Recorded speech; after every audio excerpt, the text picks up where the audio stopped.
Good day, ladies and gentlemen. This is an exciting podcast. I'm very excited. I've got two gentlemen here. I've got Mr. Will Tucker, Mr. Doug Haugen, is how you pronounce it, correct? Correct. Okay, good. I was always saying Hagen. Doug Haugen. These men have very interesting opinions, very Catholic opinions, very insightful, not afraid to talk about things you're not supposed to talk about. We're going to be discussing, among other things, things to do with the elder brethren, the questions of the Jewish question, organized naturalism, Freemasonry, all this stuff that you like to talk about. But we're going to take a perspective, as we were discussing in sort of the green room before we came on. We don't need to, we can go into the conspiracies because that's always fun. But really, we're talking about something that is more profound than sort of trying to dig into the specificities and the particularities about this or that conspiracy claim. Many of them are true, but nonetheless, we're going to get to the root of this so-called problem of organized naturalism, Masonry, and even Judaism, especially in light of the recent USCCB statement that they're going to be putting pamphlets for not being an anti-Semite at Good Friday, which is just bananas. It's just absurd. In any event, before we get to that, gentlemen, why don't you guys introduce yourself? Doug, why don't you go first and give us a little bit of your background? Yes, my name is Dr. Douglas Haugen, and I think Kennedy's going to mention the two books that I have that pertain to the topic. I live down here and teach down here in South Texas, and I do have a channel with Will Tucker called Dr. Deep State. That's right, Dr. Deep State. Check that out. It's a great channel. You guys have done some good interviews with a mutual friend over at Vendée Radio. And I'll show your books in just a second here, so make sure people know where to get those. But first, Will, why don't you give us a little background about yourself? Hi, I'm Will Tucker, a recent convert to Catholicism. I've been Catholic for about 2 years now, so please take that into account. I'm a collaborator with Dr. Haugen here. We worked on his new book, In Pursuit of the Metaverse, together, and I'm a frequent guest on his channel. And that's about it for me. My background's in art, I should say, so I think that informs a little bit of what we discuss. You know who also had a background in art and is an incredible, esteemed, and valuable and estimable Catholic author and apologist? He was from England. You guys know which one I'm talking about? G.K. Chesterton. Yes, His degree. So I just have I have a degree in languages. I speak Spanish, French, and Italian. I was not a practicing Catholic, or really, I was baptized, but I was just nothing. I was just an idiot, really, for most of my adolescent to my mid-20s. And so I studied those languages completely not from a religious perspective, just, secular universities and so forth. But then I found the faith and all that kind of stuff. And I really thought about, oh, man, should I do a master's, PhD? It's kind of cool to be called Dr. Hall. But then we started having a bunch of kids, thanks be to God, so I wasn't really going to do that. But I looked into Chesterton because he's my favorite, and he had a degree in fine arts. And I thought, you know what?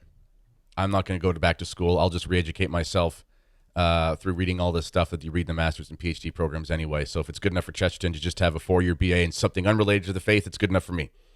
All right, before we get into this, ladies and gentlemen, we're going to just do a quick promo here. I am going to Italy this fall with Father Albert Kallio, a traditional Dominican who can find one. Well, we did find one, and it's going to be an amazing once-in-a-lifetime opportunity. No trip to Europe is inexpensive, but as far as trips to Europe go, this is very reasonably priced. It's probably about $2,000 to $3,000 less for what you get than if you were to go on your own. So here's a quick promo. With all trouble in Rome, it is easy to forget about one unshakable fact. Our church is the Roman Catholic Church, and Rome is the eternal city. What a perfect time to go on a pilgrimage to the eternal city and the other monumental sites of Catholic heritage in beautiful Italy. Join Father Albert Kallio and me this November as we tour through the shrines of Italy and the Amalfi Coast as we attend daily Mass in the Old Rite in the footsteps of St. Peter and St. Francis. Click the link in the description to register for this once-in-a-lifetime pilgrimage to discover the heart of the Catholic faith in the heart of the old Roman Empire. Have either of you ever been to Italy before? Yes. Yeah, it's pretty beautiful. No. Now, before we dive into I'm going to pull up the information on the USCCB thing. I forgot both of you are converts. Do you guys mind giving us a little background of your journey to the Catholic faith? Whoever wants to start can go. I'll do it first. Sure. Yes, coming on 2 years here. if you go back 3 years, I was a Protestant, not very interested in the Catholic Church at all. I wrote one book called Seeing Through the Singularity. This book here, In Pursuit of the Metaverse, is the sequel, and it's highly Catholic. And so the book itself and the two books together describe my transition. Will somehow found my first book and followed me.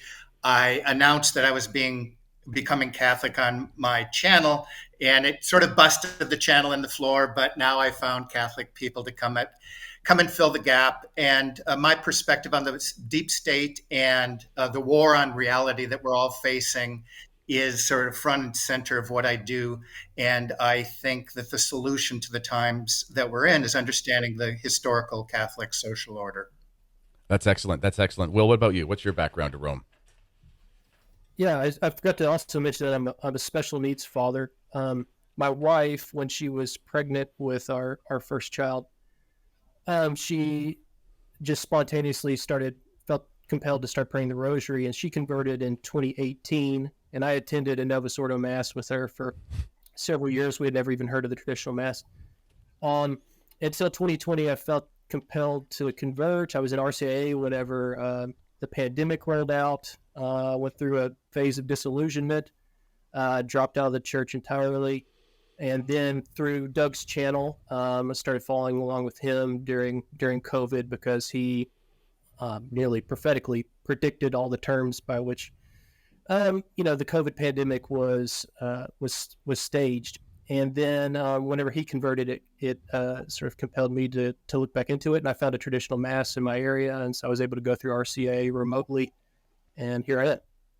That's excellent. Yeah, you both have this timeline of coming into the church kind of through the whole COVID stuff. And it's funny, for the longest time, like I don't know, I'm not a perfect man, but for some reason, when this whole thing started, and I'm here in Canada, so things were rough. I know you guys are in the southern states where it was a little bit better. I mean, it wasn't perfect, but, you had a little less nonsense.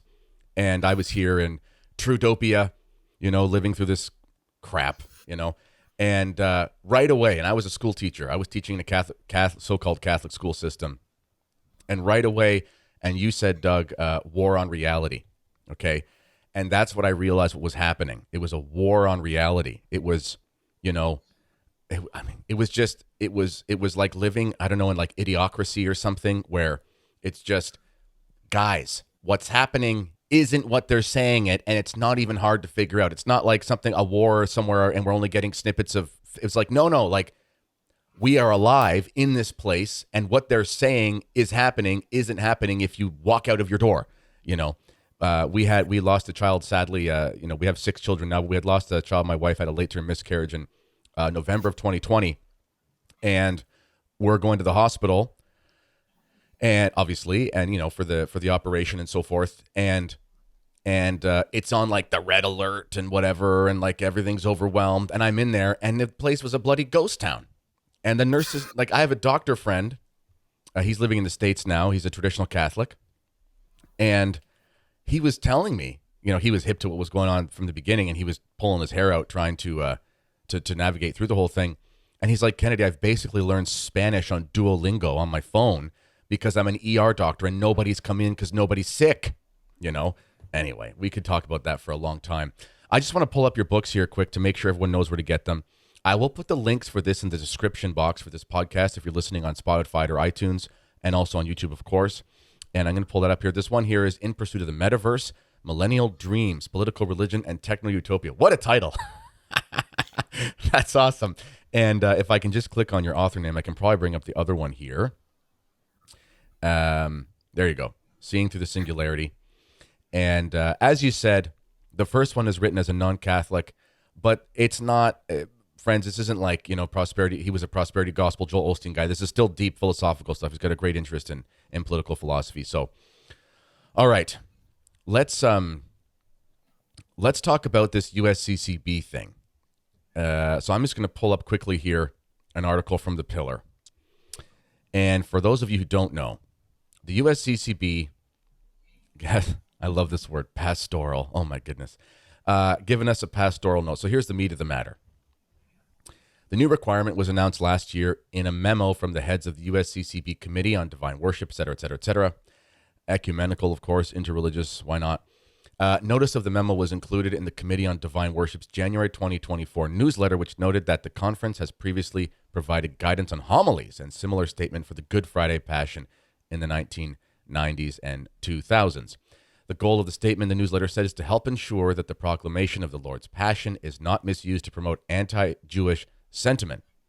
The note on anti-Semitism, which is available in both English and Spanish, reads, "The Passion narratives are proclaimed in full so that they all see vividly the love of Christ for each person. In light of this, the crimes during the Passion of Christ cannot be attributed in either preaching or catechesis indiscriminately to all Jews of that time, nor to Jews today." We're going to talk about how that's not really true in Catholic tradition, and Will has some insight on that. "The Jewish people should not be referred to as though rejected or cursed, as if this view followed from Scripture. The Church ever keeps in mind that Jesus, his mother, Mary, and the apostles were all Jewish, as the Church has always held, etc., etc., etc." So essentially what they're doing is they're being encouraged, voluntold, that they're going to be putting essentially pamphlets or notes or letters or posters, whatever they're going to do, to make sure that everyone knows that Good Friday is not about being an anti-Semite. Who wants to talk about this first? Because I think we could both talk for an hour about it. I'll jump in really briefly. And I think this is the hallmark of an indication that there's totalitarian leadership behind this push, just because by definition, totalitarians like to play with words and definitions of words and not stabilize those words. So the term itself is very problematic. It's been changing dramatically in the last 3-4 years. In fact, every time I check. So the term itself, it changes so fast that what I'm seeing, new legislation, I think coming out of South Dakota, some man was just arrested in Holland for questioning the campaign going on in the Middle East. So these are trying times, but under that umbrella term, it's just that, and the fact that the Church would drag that term out and use it in this context is beyond problematic. So I'm going to flip over to Will on that. Yeah, Will, what do you think about this? Yeah, the equivocation, I think you're referring to the anti-Semitism term, but also, like, what is a Jew in this sense? The way that Nestor Tate is talking about the Jews are not collectively guilty for killing Christ, which is true in a sense, but also false in a sense in a typical Vatican II kind of way, where, of course, the Blessed Mother, the apostles, the Jews who accepted Christ as Messiah and Lord were expunged of guilt of original sin and of the guilt of deicide. While if you read the writings of the Church Fathers, like Saint Augustine, Saint Justin Martyr, and also Saint John Chrysostom, their homilies against the Jews, you'll see that it is a traditional view of the Church that the Jews are to be held collectively guilty of the sin of deicide, because they said that the blood be upon us and be upon our children. And so there's this playing around between, are we talking about the Jews of the Old Testament, or are we talking about this new rabbinic faith that's based in the Talmud, Kabbalah, and these man-made traditions that our Lord seems to allude to? And, I think, like, we have to have clarified in our mind the difference between earthly Jerusalem and heavenly Jerusalem, the Church as the new spiritual Israel versus, the carnal Israel, as St. Augustine would think of it. So, the two cities paradigm is something that we draw heavily upon in Pursuit in the Metaverse, the city of God versus the city of man. And I think that's epitomized with this distinction between, the fulfilled Israel and the carnal Israel. Yeah. And also, guys, when you guys were talking about Fiducia Supplicans and you were on one of your episodes and you were groaning about E. Michael Jones' take on the matter, and I think, Doug, you said, like, this is kindergarten catechesis, like, you don't bless gay unions. It's not a thing. Like, anyway, it's just, like, why are we even talking about this? It's just, anyway. So, but this is the same kind of thing. It's like, recall what happens during the Passion. The crowd, which is Jewish, it's in Jerusalem, it's the temple, it's the city of the Jews. Like, this is the one they still want to have. This is what they're fighting about in the Middle East right now, among other things. And They're given a choice of Barabbas and they're given a choice of Christ. And Pilate is saying, you get to choose what you want.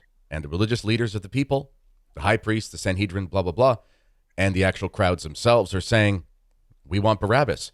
And Barabbas, sometimes he's portrayed, even in Mel Gibson's Passion, which is obviously a wonderful film, but even in that Passion, they kind of portray Barabbas as this kind of outlaw, crude individual. And we have no idea what he looked like, but he was a leader of a revolution. He wasn't just some common criminal who was, vandalizing property or something like that. He was a seditious individual who was working against, he was going for a very earthly, messianic kingdom of the Jews against the Romans. And they chose that. And the name Barabbas, Bar Abbas, it means son of the father. That's what it means. Ironically, I learned that from Cardinal Ratzinger, who was very ecumenical with the Jews, but he pointed that out in his book, Jesus of Nazareth, that it's Bar Abbas is son of the father. So there's this very distinct historical event that takes place where the Jewish hierarchy of the Old Covenant religion and the people there assembled for this public spectacle choose the earthly messianic revolutionary over the heavenly spiritual kingdom of Jesus Christ. This is completely lost. Perhaps you guys can comment on this, but this alone, this fundamental understanding, I think, is completely lost. What say you guys? Will, you can go for it, Will. Yeah, I just wanted to read from Matthew 29:29 here. It says, "Woe to you, scribes and Pharisees, hypocrites, that build the sepulchres of the prophets and adore the monuments of the just, and say, if we had been in the days of our fathers, we would not have been partakers with them in the blood of the prophets. Wherefore you are witnesses against yourselves, that you are the sons of them that killed the prophets. Fill ye up then the measure of your fathers, you serpents, generation of vipers. How will you flee from the judgment of hell? Therefore, behold, I send to you prophets and wise men and scribes, and some of them you will put to death and crucify, and some you will scourge in your synagogues and persecute from city to city, that upon you may come all the blood that hath been shed upon the earth, from the blood of Abel the just, even unto the son of Zacharias, the son of Barachias, whom you killed between the temple and the altar. Amen, I say to you, all these things shall come upon this generation. Jerusalem, Jerusalem, thou that killest the prophets, and stonest them that are sent unto thee. How often would I have gathered together by thy children, as the hen doth gather her chicks under her wings, and thou wouldst not. Behold, your house shall be left to you desolate." So I think what our Lord's saying there, this idea of collective, retroactive guilt, he's holding the contemporary generation of Pharisees and scribes guilty of the murder of the prophets, and likewise that the followers of those scribes and Pharisees who will become rabbinic Judaism carry forward that same guilt of deicide, which was the sort of the taboo that Vatican II most wanted to eliminate from church teaching. Here seeking the earthly fulfillment of a messianic kingdom. This is a very prevalent idea within Protestant theology of millenarianism that we deal with quite heavily in the book, and the amillennial paradigm of St. Augustine, that the church is the messianic kingdom in type and image of the heavenly kingdom that exists throughout the age of the church, as opposed to this progressive, either pre-millenarian or post-millenarian view that the Protestants introduce, which is a very Judaized view of a world to come, of a messianic kingdom to come, rather than, as St. Augustine says, we ourselves are the seventh day. The kingdom is already here in the church. And this echoes some of the misunderstandings of the early church fathers. So there's this ambiguity within the tradition that, like Tertullian and several others believe that there would be a future messianic kingdom, but they're also anticipating the coming of Christendom at the same time, in which the church has this, overtakes the Roman Empire and becomes the political paradigm of the world. I'll head over to you, Doug, if you have anything you want to fill in there. I'm good. Okay. So we also have to be very practical here, because, along with the Jews of the time desiring the death of Christ, it's also clear that our sins are why Christ is crucified. So yes, this is still happening today. It obviously, the sacrifice is a once and for all sacrifice, for you and for many, whatever is, said in the missal and things like that. Nonetheless, there is not a Jew alive today who does not intentionally reject the Messiah. It's not possible. I mean, maybe someone could say, oh, there's, let's say 20 million Jews alive today, maybe 19 and something million. 3 of them live in a cave and never heard of whatever. I don't know. I'm just saying there is not a Jew alive today in this age of internet, in this age of literacy and so forth, who does not know that there is the claim of the Christian Messiah. And then there is also the claim of the rabbinic understanding of what the Messiah will be. No one alive today does not make that choice to reject one and accept the other. This is simply impossible. And also, yes, the Catholic Church is against collectivism in this ambiguous sense of, all people are part of immutable groups, that no one has free will, and it's this is the errors behind what we would call a legitimate form of racism or bigotry, et cetera. So and so was born here, therefore so and so must be a jerk. Well, that's not true. Nonetheless, we do believe in hereditary guilt as Catholics. It's called original sin. We believe that when you come from a certain origin, that you can actually spiritually inherit this reality of a sin being upon you as part of a generation from a common ancestor. Okay? So we do, in some way, it's kind of like the predestination question.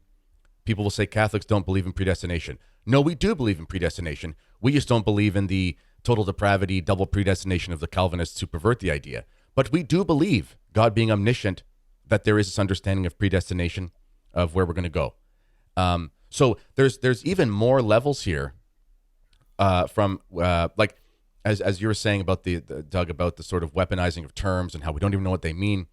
In this idea that we're just going to reject that there could be a collective guilt on a people attached spiritually to a rejection of Christ, that even in of itself is a complete misunderstanding of what Catholicism even teaches about the fact that one can inherit guilt. We believe every single person on earth, Jew, Muslim, Buddhist, Catholic, Christian, whatever, every single person on earth, when they're born, because of the sin of the first parents, they do inherit a guilt of original sin.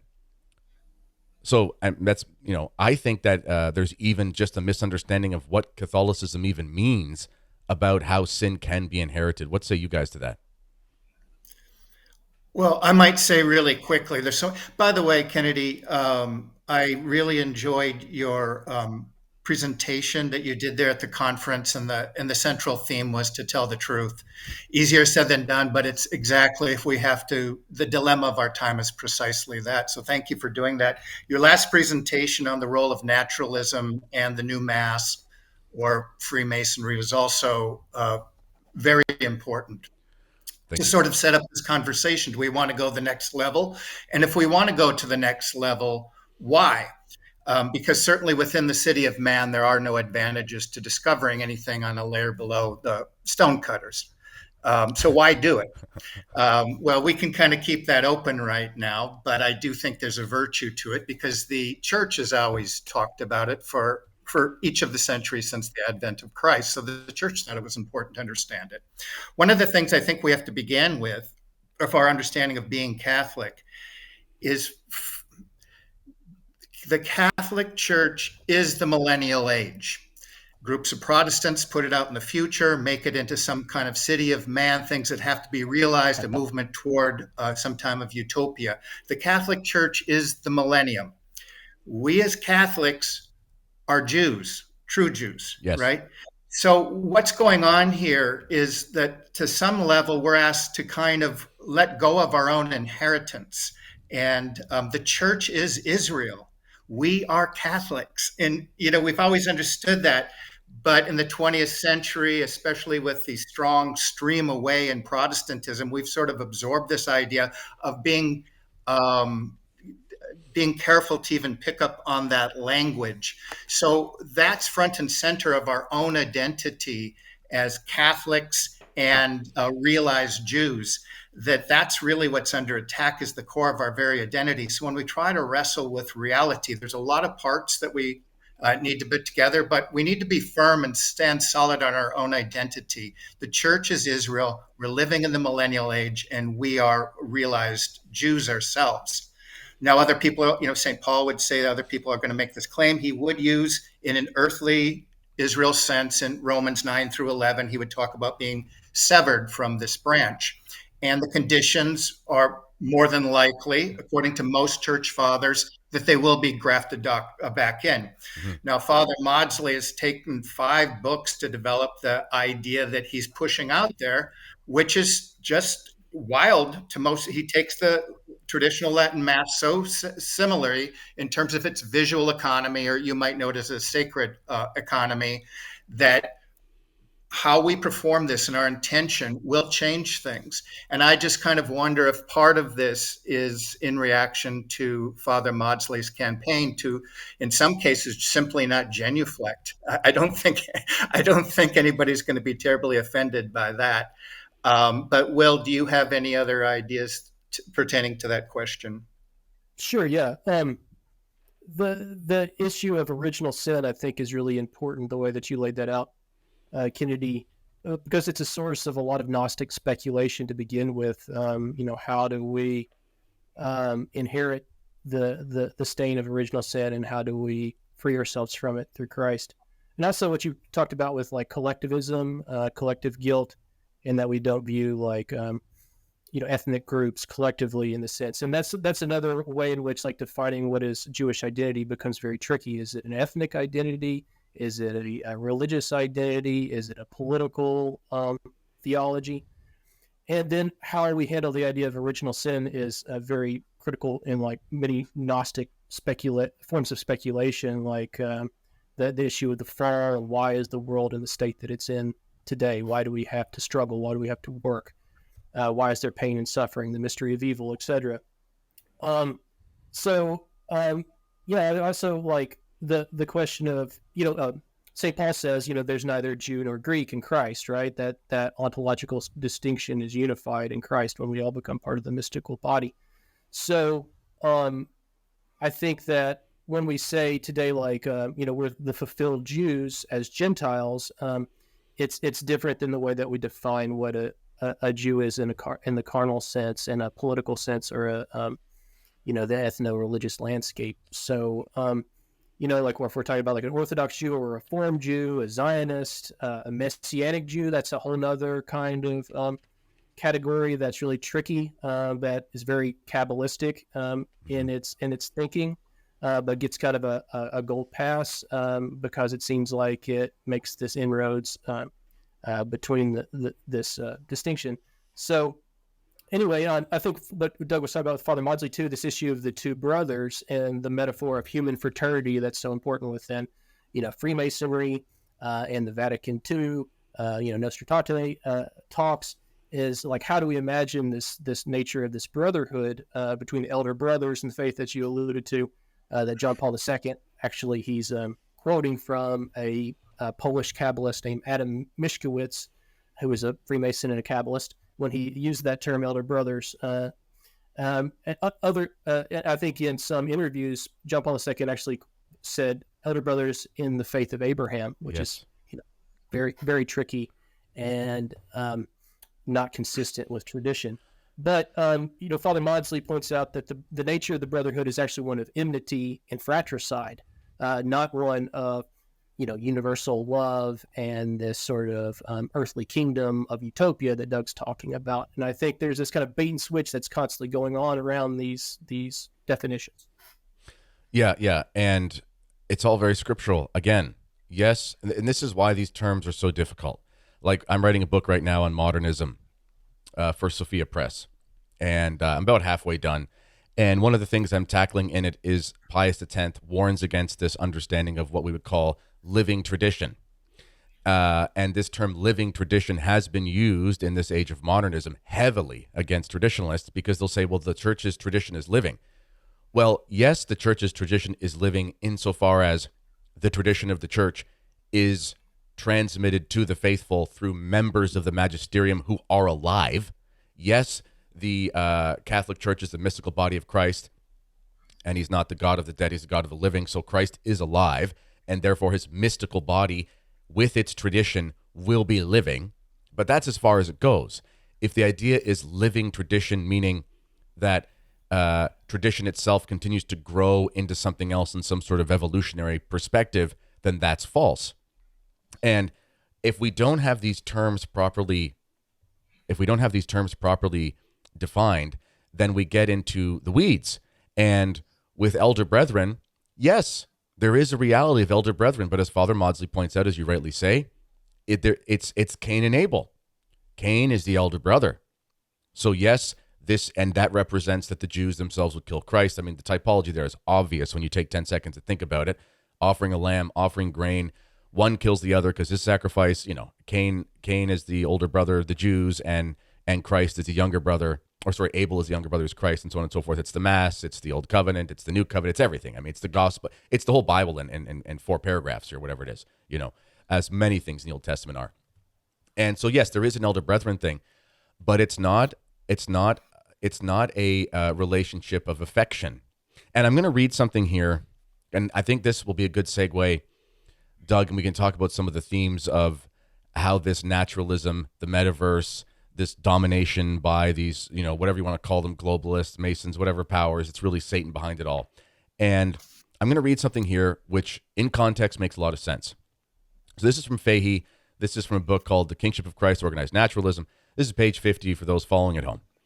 And he said, the Jew, to be consistent, would fail in his duty to the Messiahs to come if he did not subordinate the interests of every other nation to those of his own. Where have we seen that, my friends? There is accordingly a vital difference of attitude which has its ultimate ground in the doctrines respectively held with regard to the Messiahs. What he's saying here is, and this is Logic 101, we believe as Catholics, we're supposed to believe as Catholics, Archbishop Lefebvre tried to hold this for us and many people reject it, we're supposed to believe as Catholics that Christ is King. We're supposed to believe as Catholics that every knee shall bow. We herald Christ the King. He will dominate the world. He is in charge, and Catholicism is the only true religion. It is God's willed religion. Therefore, no other religion can have any positive rights. It is impossible for truth and falsehood to have the same rights. We can tolerate, that's a matter of political prudence and so on and so forth, different question. But as far as positive rights, it must be the faith. So we want the whole world to be dominated by Jesus Christ because that's a good thing. And this is the city of God. But the city of man, wanting to have an earthly Messiah, if they believe, because listen, if you read the Old Testament and you take this, view of this modern rabbinic Judaism that, yes, there will be a Messiah, the belief is that he will be a world leader and he's going to be in charge of everything. And if you believe that, then you're going to want to prepare people to be under this world leader to be in charge of everything. And this is something that people just don't want to talk about. And so, Doug, perhaps you can maybe give us some links here as because I think this theme is at the heart of this domination of the intellect, this domination of the mind, which is at the heart of your work. Perhaps you want to springboard from that. Wow, there's a lot there, but you really set it up well, Kennedy. It's a matter of, are we finally at a place where we can at least just discuss this? It's something that this church has been discussing every century. By the way, when you talk about Father Fahey, he took together, it's a consolidation of all of the popes throughout the centuries, and there's kind of just one kind of story of organized naturalism going throughout. So can we finally, especially given the the times that we're living in, actually just discuss this, especially if one of the purposes of this is to build a counter kingdom or even to attack Catholicism in order to build that kingdom. I'll give a couple thoughts. My background, I was really interested in the history of ideas, the rise and fall of empires. And I do believe part of the fog of war that's going on around us is that we are in the transition into a new kind of empire, a new kind of world, and a new kind of propositions about what is true and what is real. And it's a big idea. One of the ideas, there's a few interconnected ideas in there. One of them is that we are under a type of Gnostic thought virus that we're living through, and trying to speak about this and find a common language and find why exactly it is that we're talking about subjects like this even becomes tricky and troubling. Now, when I first put that idea of infected with a thought, it became kind of out there a couple of years ago, the woke virus. And I think anybody that traces back, where does this craziness really come from?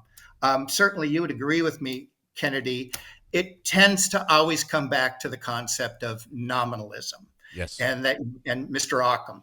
And so the skies fell down, and we're living, instead of I'll call this a Catholic project, which means, I don't know if my arm is in here, a vertical project. And the purpose of it is to be incorporated into the body of Christ through the sacraments and our oaths to faith. And that is part of what I would call the Christian singularity. And it has a telos. And the telos is, again, we're going to wait until the redemption of all things in the new heaven and the new earth. And we patiently wait. Part of our Catholic belief system is we are living in what we call an inaugurated eschatology. We're sort of the bride. We're patiently waiting. We've had the promise, and it's assured from God. And the term that Will and I developed in order to look at these transitions in empire, we pull from the sacred economy. We come up with a concept called the visual economy, because I think it helps us go from this turn of naturalism into 4 stages when it's hard for us to even find the language and the signpost, into turning us back into what the Catholic Church has always been about, bringing souls to heaven. And we get confused with the language and the signing in our proper reality. And sometimes I think it's the case when many of us think we're living in the city of God, when in fact it's a simulation of it. And that gets a little heady. I realize that. Right. So yeah, and so we have this project here I call the Christian Singularity, and that was even my first book. But now I see the component of the visible church changes everything once you get your head around that. So the Catholic project goes vertically, and there's an opposing City of Man project that's it's been developed most precisely as an antithetical and parasitic project, which is most realized in what we call Kabbalah. It's a very deep thing, but it has a telos. And it is attached to something we could call the Jewish project. The telos is a utopia. Now, I was very influenced by Norman Cohen. He wrote a book in 1957 called In Pursuit of the Millennium. And he really talks about this as a type of thought virus that comes centuries before even our Lord and Savior Jesus Christ was on the scene. And his name's Norman Coleman. He's a Marxist mid-century historian. He's English. And just a fascinating work about developing this thought virus. And he just thought about it in cardinal terms. These people were oppressed, and their psychology they needed to create this utopia to overcome this condition that they were living in from ancient times. So he traces this millennial virus throughout the age. My take is that the metaverse is the realized version of this techno-utopia. In other words, the Catholic Church has it preserves the Christian singularity. The Kabbalah is about the techno-singularity. It's about a technological sort of a reproduction of the typology of Babel. Instead of everybody going to the Shinar Valley, we're all nodes in the machinery. Openly, people are talking about, whether it's TED Talks or many of the spokesmen for the World Economic Forum, where increasingly the world systems are being synthesized and being turned together, economic, political, and we're being openly told we're going to be part of this integration. Through AI, we're going to merge with technology. It's a scary proposition, but that is the antithetical mode and the final mode of Kabbalah and the Christian singularity. And I think that is the main thing. One thing I would like to finish on in my own life, just within the last 10 or 11 years, I've gone through paradigm changes. And each paradigm, for lack of a better word, Norman Cohen would call this a fantasy world. Eric Vogelin would call it a second reality. I use the word egregore, Gnostic egregore from Tomberg, and I specifically use it. There's a Catholic social order, and the further we get away from that social order, we create these second realities or egregores. And they, as St. Augustine or Father Rippinger would say, by the way, I want to give a shout out to everybody down in Tampa. I just was presenting my book down there. Amazing parish, amazing people. We learned a lot about spiritual warfare, and it was just wonderful. But yes, the further we get away from the Catholic social order, we're exposing ourselves to these mind demons. And eventually, it's not just going from Luther to Methodist to Jehovah's Witness. Eventually, it goes all the way to the woke movement. Eventually, the idea of this is destroying all things for its own sake, because you're so lost in this mind virus, we don't realize we're useful idiots for powers that we really don't even understand their telos or where it's necessarily going. So we don't understand how through our own sin and blindness, we're participating in our own destruction, the production of our families, tribes, empires that have been created, and everything else.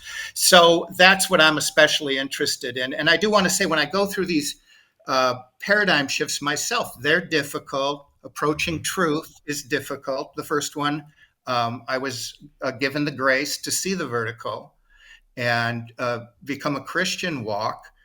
At that time, too, I entered into a learning about my friends there at Epiphany gave me the term the Jasons, the Jays and the Masons, kind of clever, right?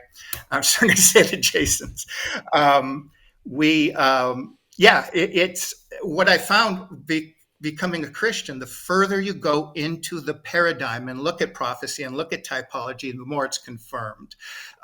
When I went into Catholicism and looked out that Christ created a church, a visible church with signs and markings of the church, the further I go into that paradigm, it's inconceivable to me that I didn't see it as a Protestant. And likewise with the question of the Jasons, people are going to be apprehensive.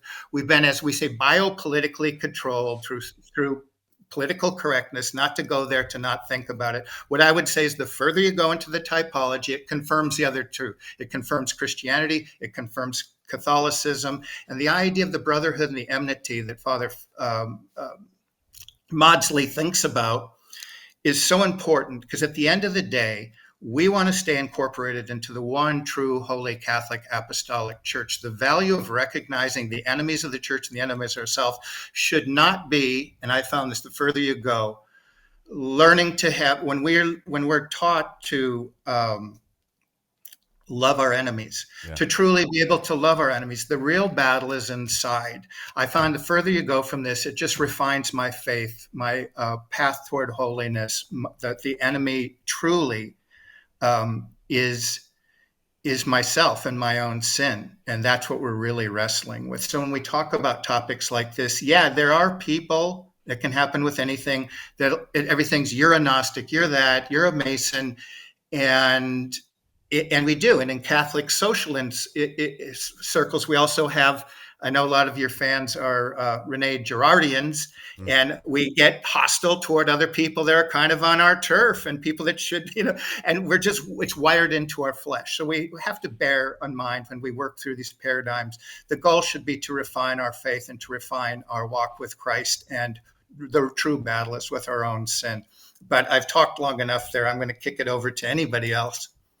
Well, before I let you come in here, Will, because I know you have some thoughts, I was actually going to bring up Rene Girard and mimetic contagion. And I don't know there's a lot of great philosophers, but as far as a philosopher of this, let's call it the modern age, I hate the word modern in a sense. I understand why it works, but it's been weaponized to mean men are different now in their fundamental nature than they were in the past, which isn't true. Nonetheless, in this modern age, mimetic contagion, I think that's what we should rename social media as, mimetic contagion, this idea that you basically just get this mind virus that makes you go crazy. And that's what we're living through right now. That was COVID. That's all the stuff about the wars. That's every, revolution every 4 years with the electoral politics. It's just this mimetic contagion. And it does make us tribal. And the problem here you can tell this through the USCCB's words. People can go read the article. It's just a bunch of ecumenical, silly gobbledygook. And you can tell in their words, they're assuming that we are all under the grips of this collective contagion. They're assuming that because one points out facts of history, because one points out facts of scripture and so forth, it's almost as if they're assuming that we don't have the tools to think for ourselves, so to speak. We don't have the tools to be able to understand multiple ideas at the same time. And on the one hand say, and you mentioned praying for enemies, because what this does, this idea that we should associate, even if indirectly, Good Friday and the scriptures with anti-Semitism. Well, what the heck does this do for conversions? I mean, we're saying that it's basically anti-Semitic, ridiculously, to read the gospel.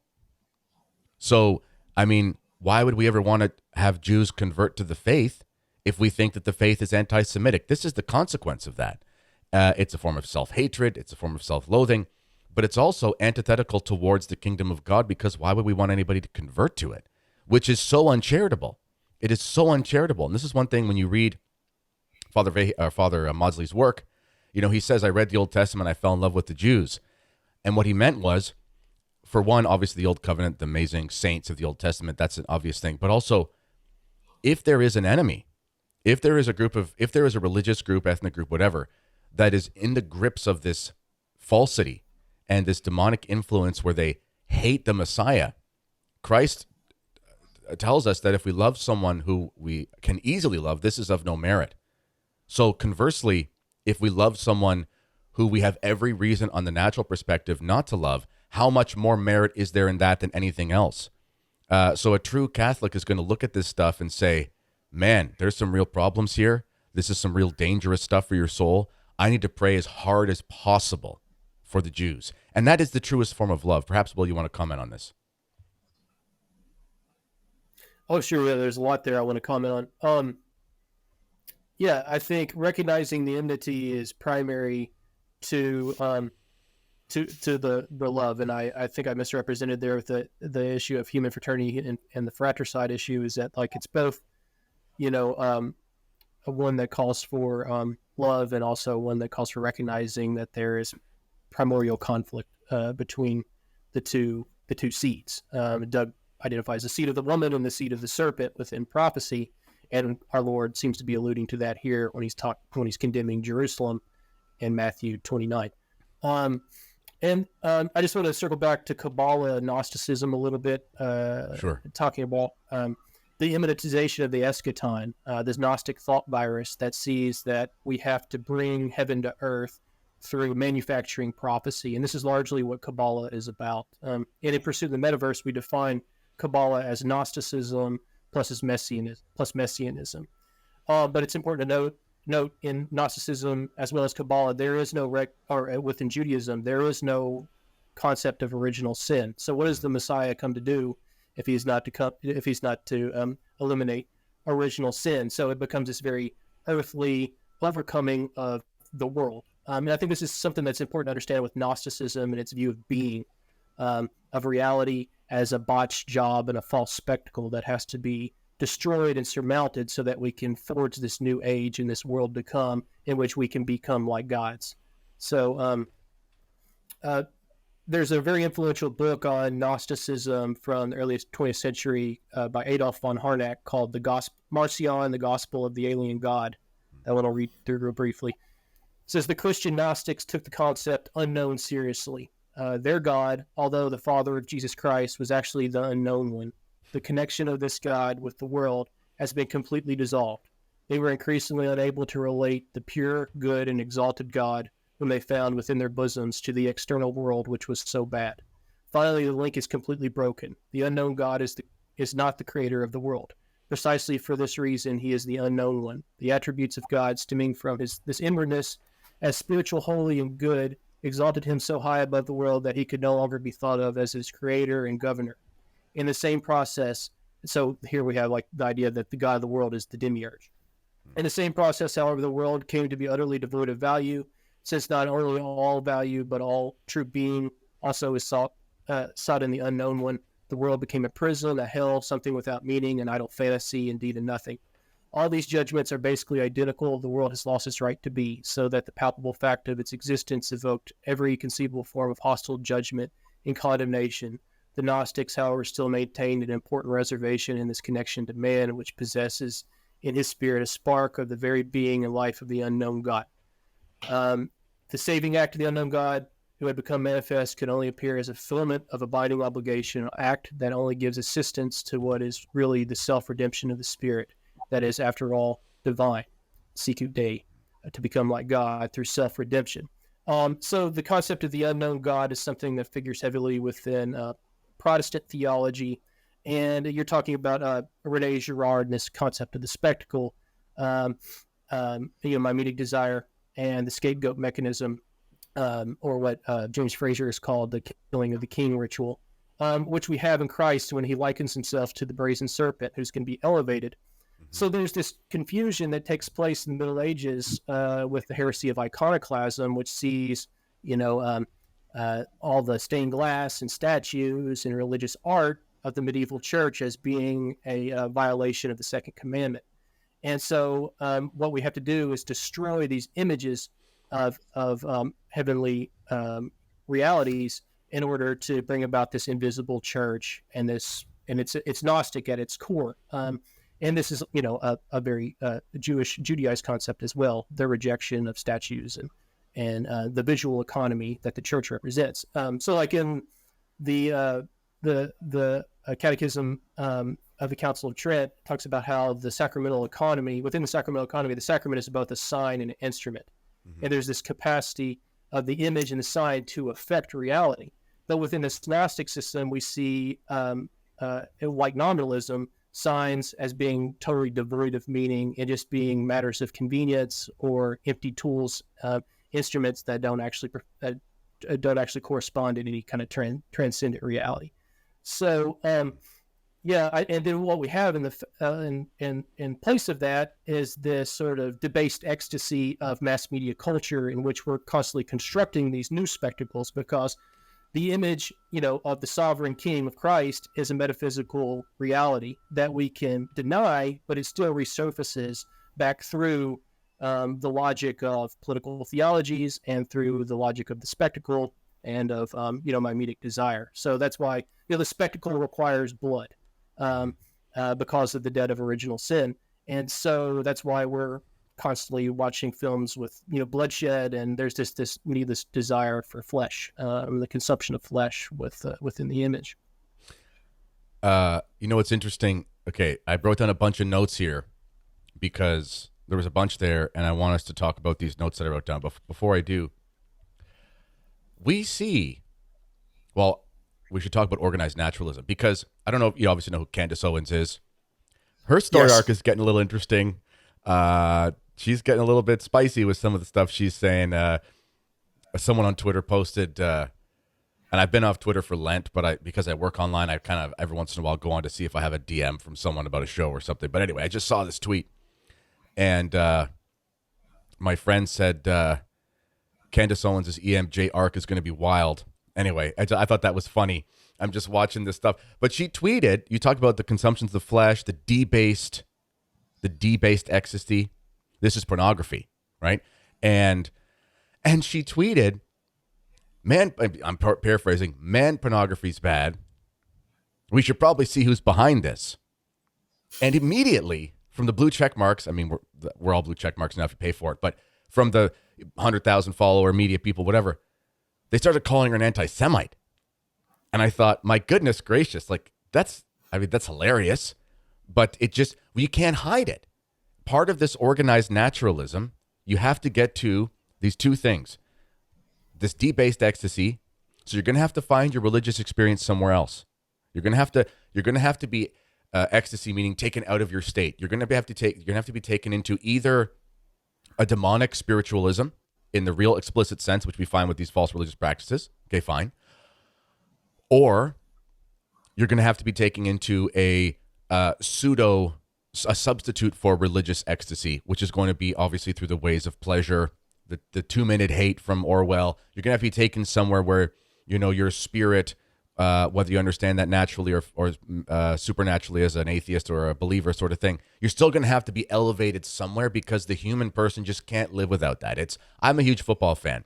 I grew up playing football, grew up playing rugby. I coached both. I can't stand sporting culture. I love the sport. It's a guilty pleasure to watch the games here and there.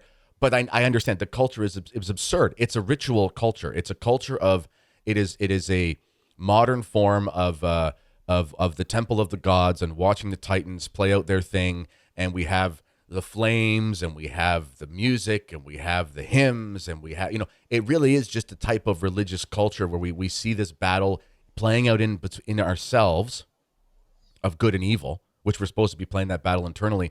We want to watch it happen in the flesh because we need to satisfy that somehow, which is why football's so popular, because it's a perfect representation of it. It's an excellent sport, but when it's understood by a perverse culture, it's literally a war.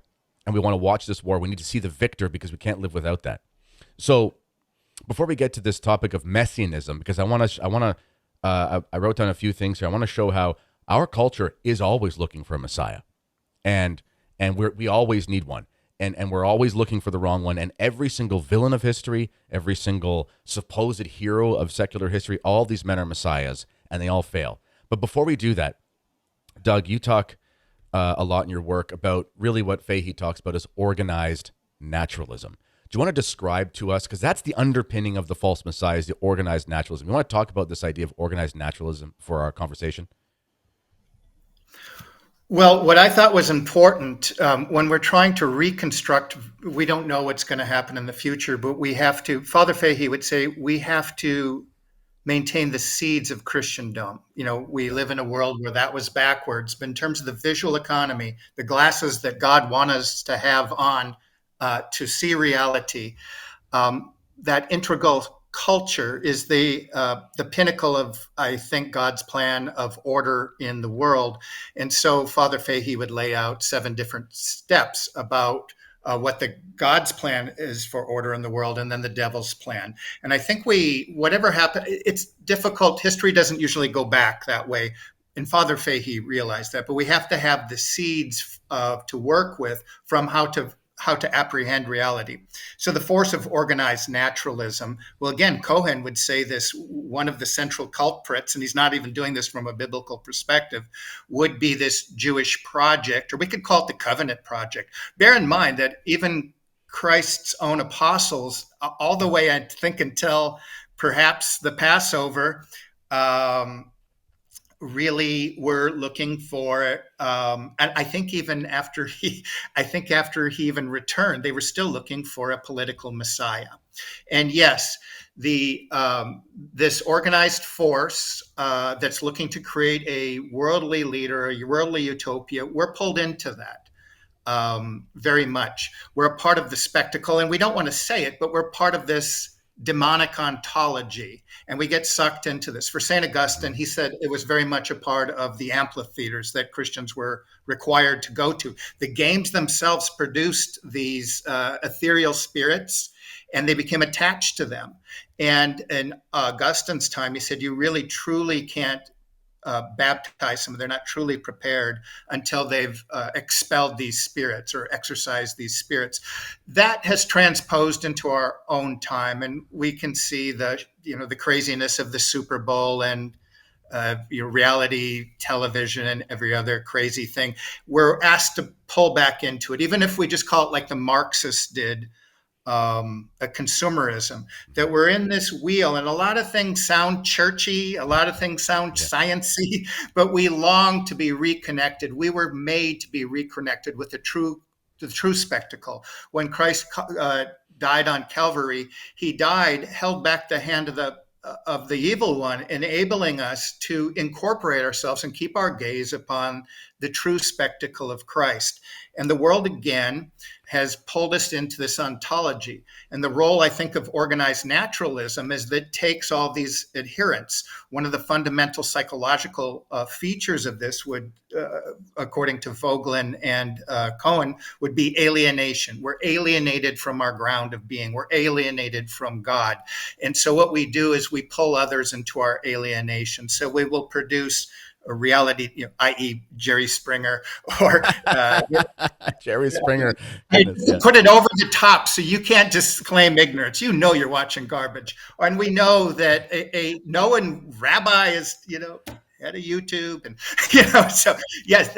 So part of what Kabbalah does is it takes you into the simulacrum. It wants to take that authentic reality and that experience with Christ and transpose it to everything that's artificial. And if we can customize it, just so you can have so dang many channels to pick from, and that it'll somehow be a substitute.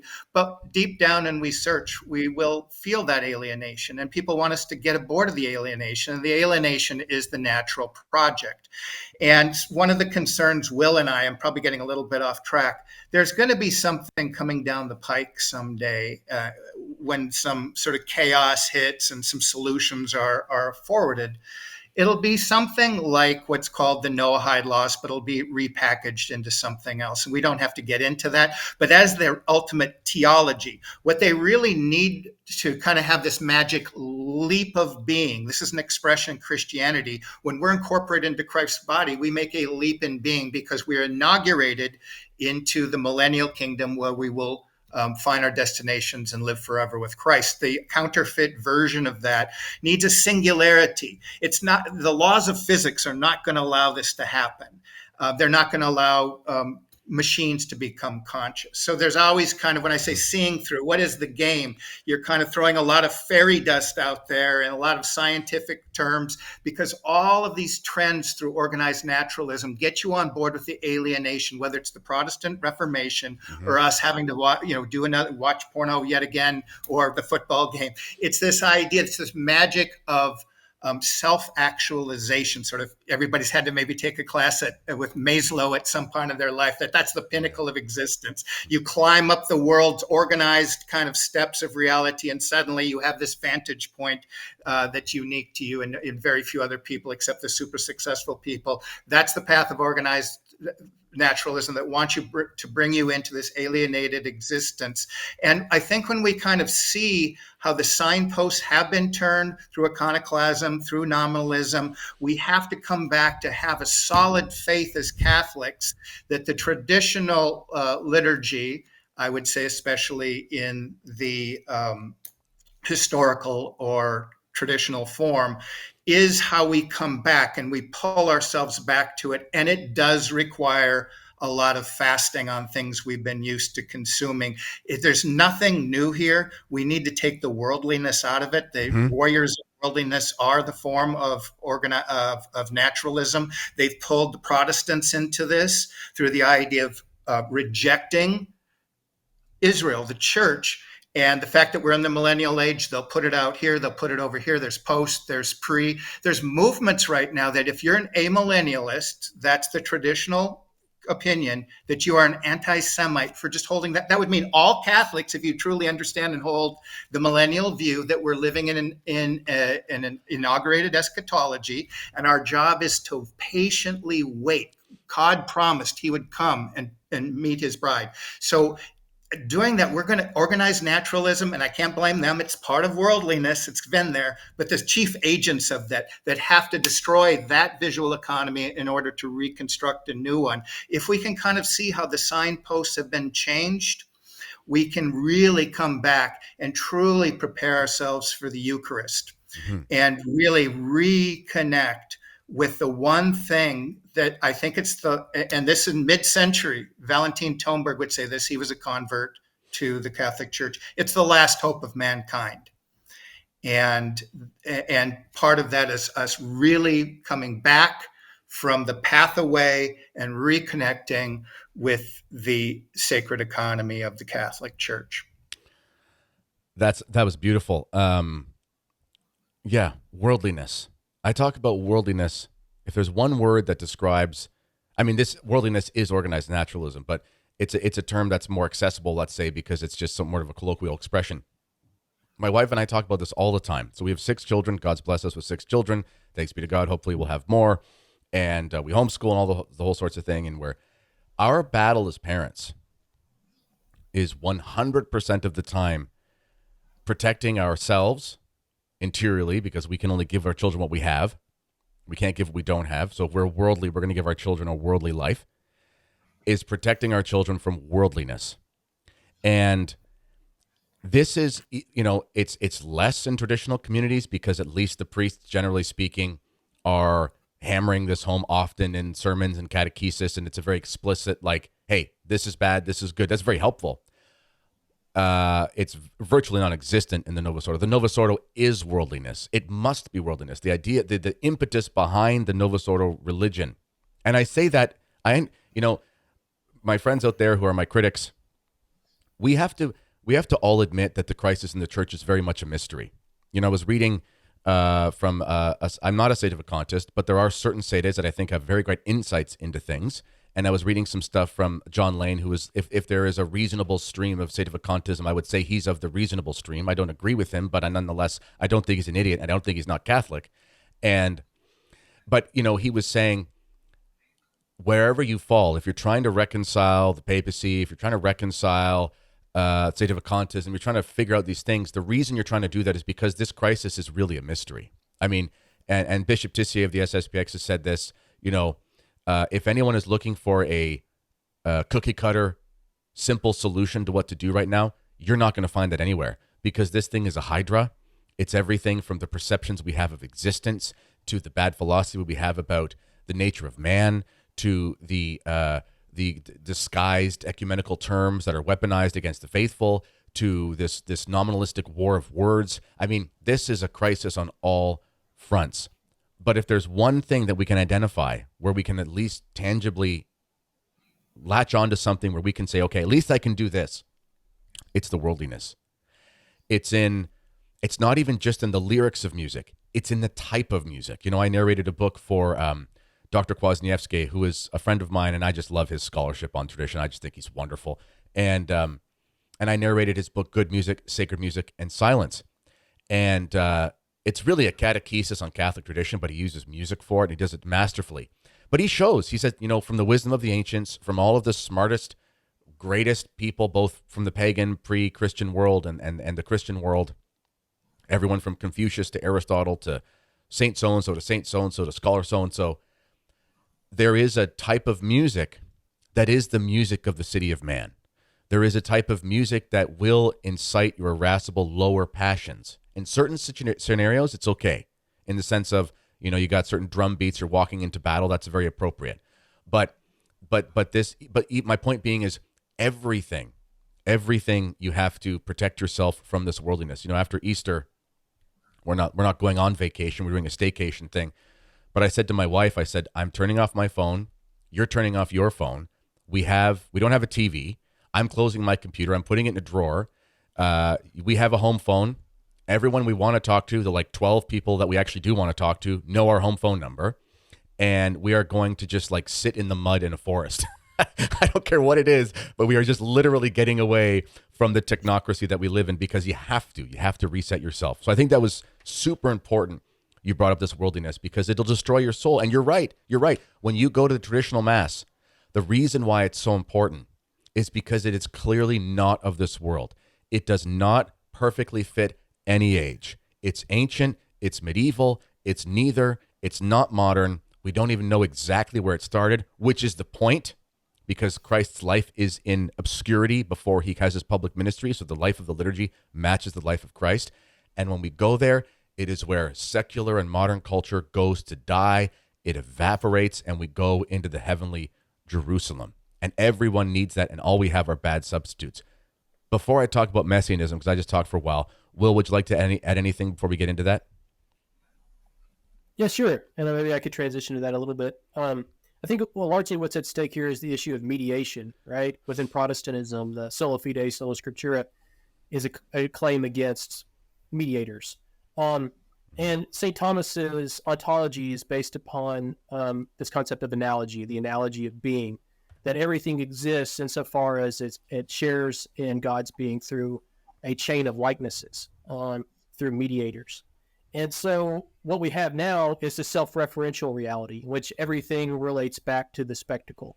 And the way it relates is through these kind of artificial conflicts and through this spectacle drama of bloodshed, basically, right? And so what it's trying to compel us to do is turn away from, through our own volition, from reality toward the false spectacle, and let that be the reference point. So what is the reference of all being? It's God. God's the guarantor in which all of reality moves and has its being. But within the spectacle, it's almost like this post-ontology or this anti-ontology in which everything is simulated and false and artificial. And the way it derives power is through generating tension and violence within its own self-referential construct. Yeah. All right, you're exactly right there. Let's move into this idea of messianism. I think this will be the last sort of large topic we'll talk about here, maybe the next 15, 20 minutes before we sign off. So, inherent in this organized naturalism, whether in the Jasons, right? Whether it's in the desires of the, and you said covenant as well, which was super important because that's always inherent in a messianism. So, inherent in all of these anti-Christic, and people get upset at me. I said at our conference, and the one you were talking about said, in my litany of truth, where I said, hey, it's really fun to tell the truth. I'll say 10 things you're not supposed to say. And we'll have a blast. Everyone laughed. I mean, it's hilarious. The truth will set you free. It makes you laugh. It's relieving. It's amazing. And I said Judaism is by definition the religion of the Antichrist. And one of the Q&As we got, didn't have time to answer it at the conference, just we ran out of time. And it's like, well, again, this is just very simple. If you reject Christ, you're against Christ. Christ says, if you're not for me, you're against me. It's not a deep conspiracy thing. It's just how words work. But anyway, in messianism, we will always try to exalt these false messiahs. And I just had a list that I came through here as we were talking about this that are really relevant for our sort of historical memory here for those of us alive in this era. And the first one I wrote down was Nazism, Hitler, and the Aryans.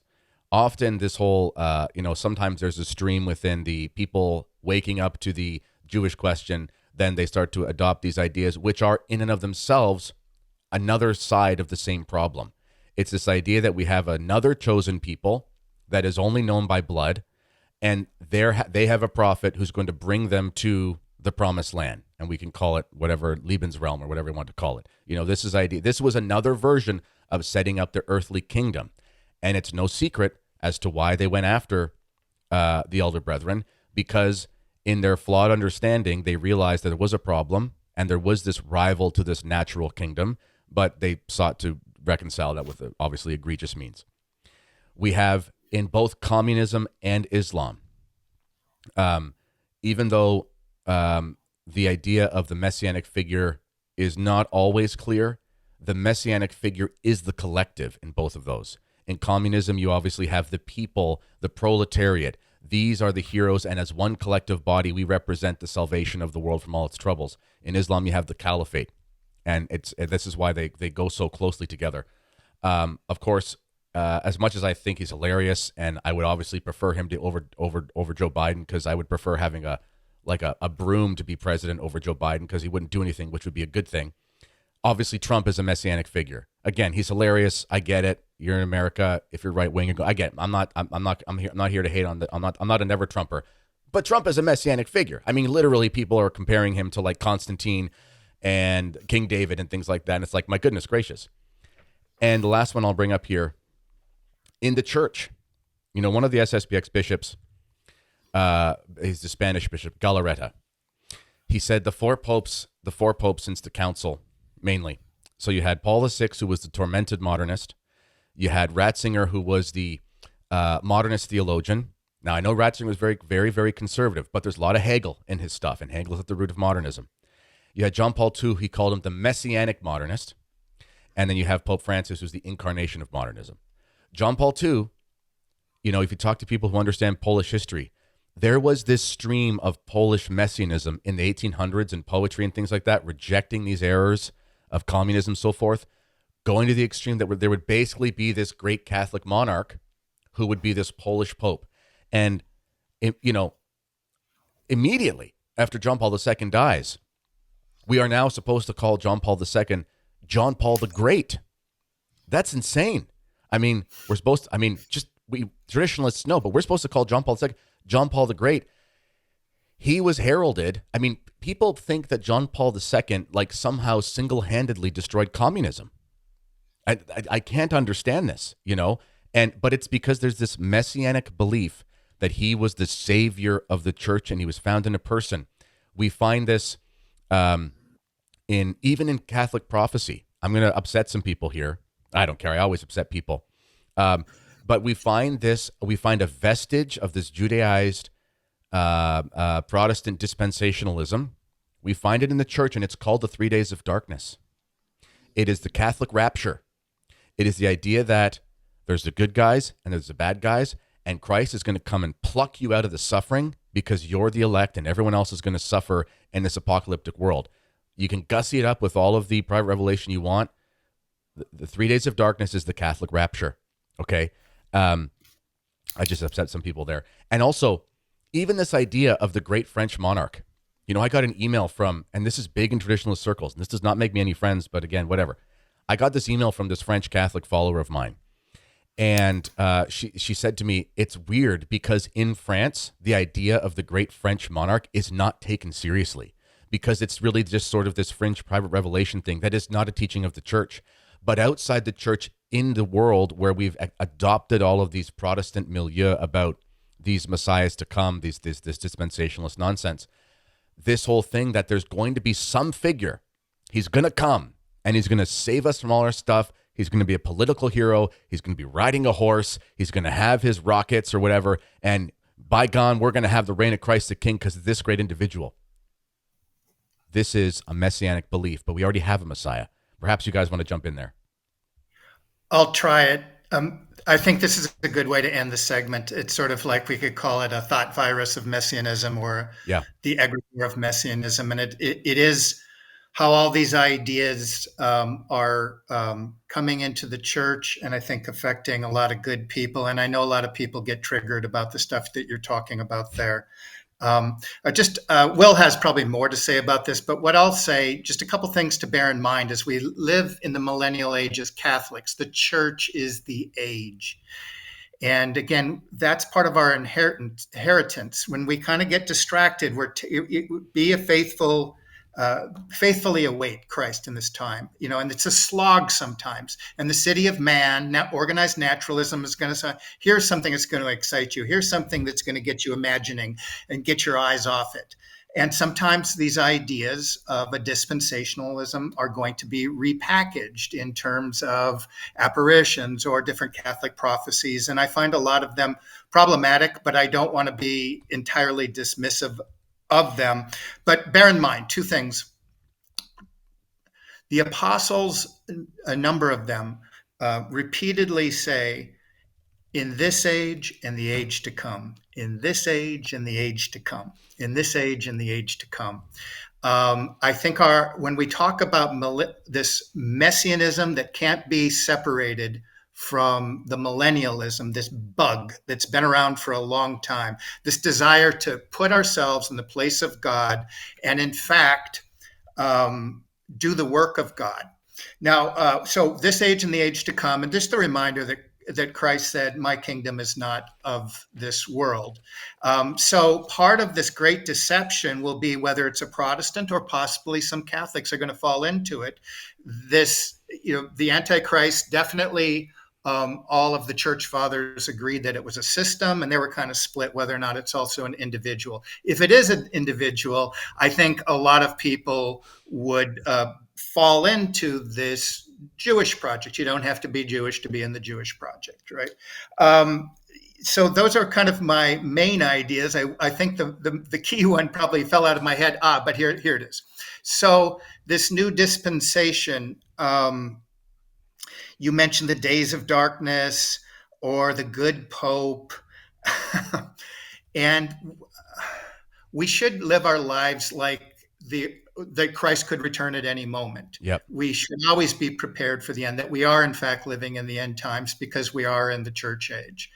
But I think we have to be on guard because I think these new dispensationalism, when people seem to enroll themselves in them, it seems to be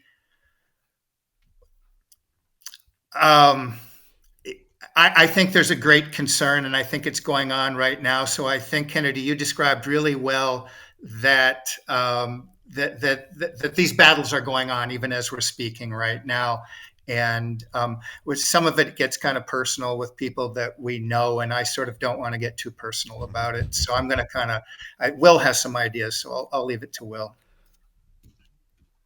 Yeah, I'm glad you brought up. Can I do one final idea? I'm sorry. Sure, yeah, go for it. Okay. So picking up on your show last time, we've heard about the Freemason level of everything, the infiltration in the 19th and 20th century. So the next level of it, you picked up on that early on in this show, Kennedy. One of the critical pieces of that with the idea of the Jewish project is that we're anticipating the arrival of our Mashiach, the Messiah, who, logically, if Christians were able to speak and think clearly, would be our Antichrist. Yes. But part of what happened with this movement, because it can both be an individual and a person, that the kind of the forces within organized naturalism, or we could even say organized Judaism, have made themselves the Messiah. Mm-hmm. So that's where this thing really gets touchy when you want to go there, because that's opening up something that Freemasonry simply doesn't speak to. It's simply an arm of this organized naturalism. And that's why increasingly, just like after the Bolsheviks took power, there's increasingly going to be more hate legislation, because in their mind, you're actually criticizing the Messiah when you criticize the movers and the shakers among this religion.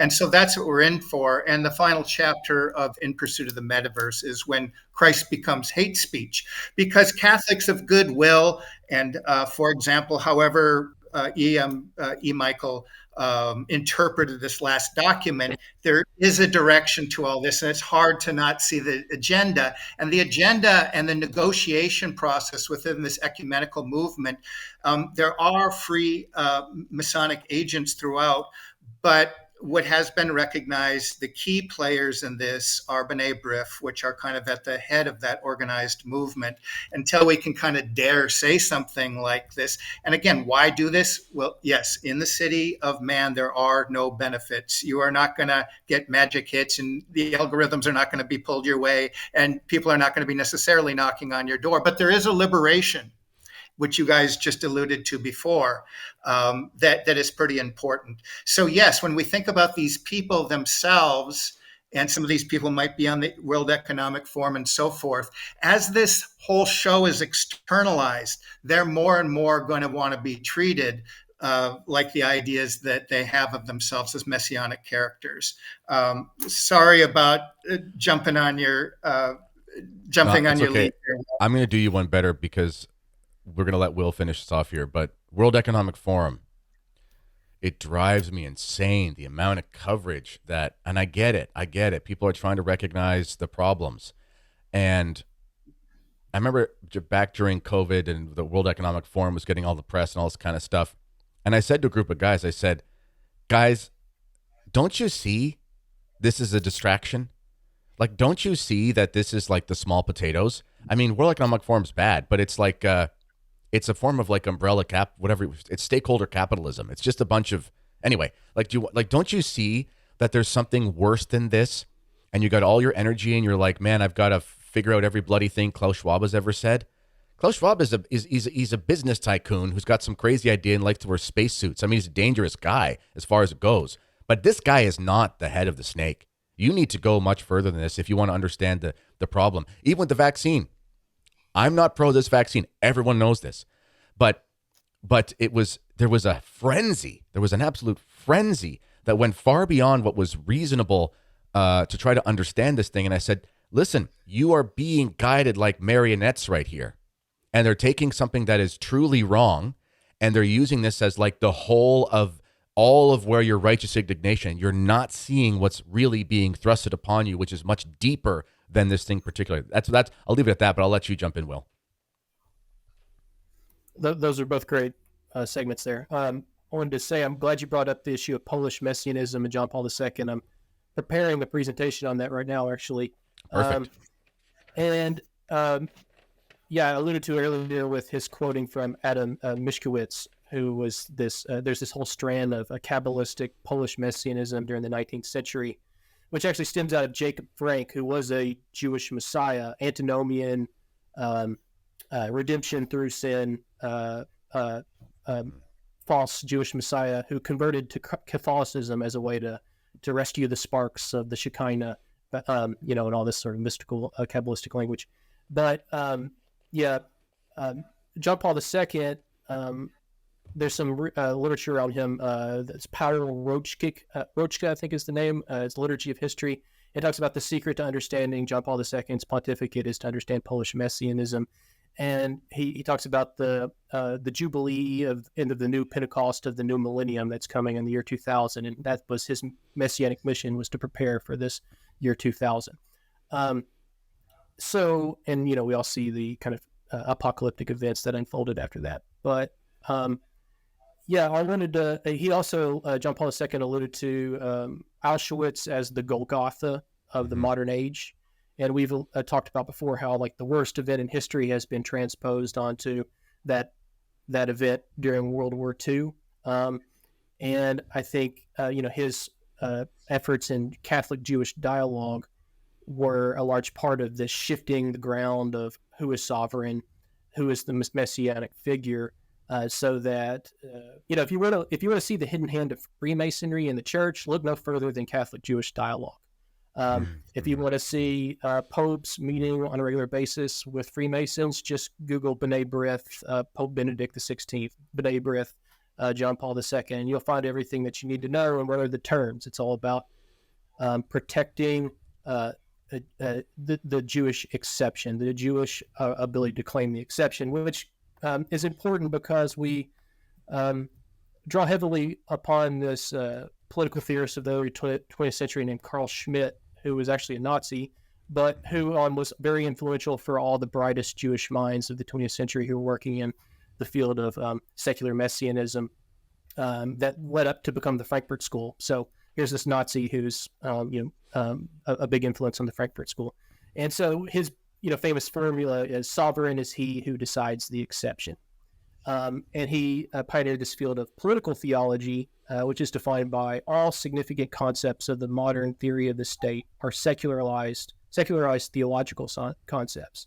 And so the way that you recognize the Messiah within this framework is the one who is sovereign to decide the exception, the one who can say, okay, here's the interior of the law, and here's the limit of the law, and I'm the one who maintains that limit by being able to exceed and transcend the limits of the law. So what is the precedent for all other people doesn't apply to me. And that he calls that a secular miracle because it's outside of the framework of acceptable reality. So what we can see here with the USCCB documents and the type of sovereign rights that were claimed over the council by the Jews in the aftermath of World War II is a very messianic kind of sovereignty that's being enacted over the church. So if we look at Archbishop Lefebvre's, they have uncrowned him in chapter 29. This is what he says about the Freemasons. He says, I can still hear it. No more condemnations, no more anathemas. Let us all at last get along together. Freemasons, what do you want? What do you ask of us? Such is the question that Cardinal Bea went to ask B'nai B'rith before the beginning of the council. So here he's identifying the B'nai B'rith as the head of the snake, the super lodge that determines the agenda for Freemasons worldwide. The interview was announced by all the newspapers of New York where it took place. The Freemasons answered that what they wanted was religious liberty.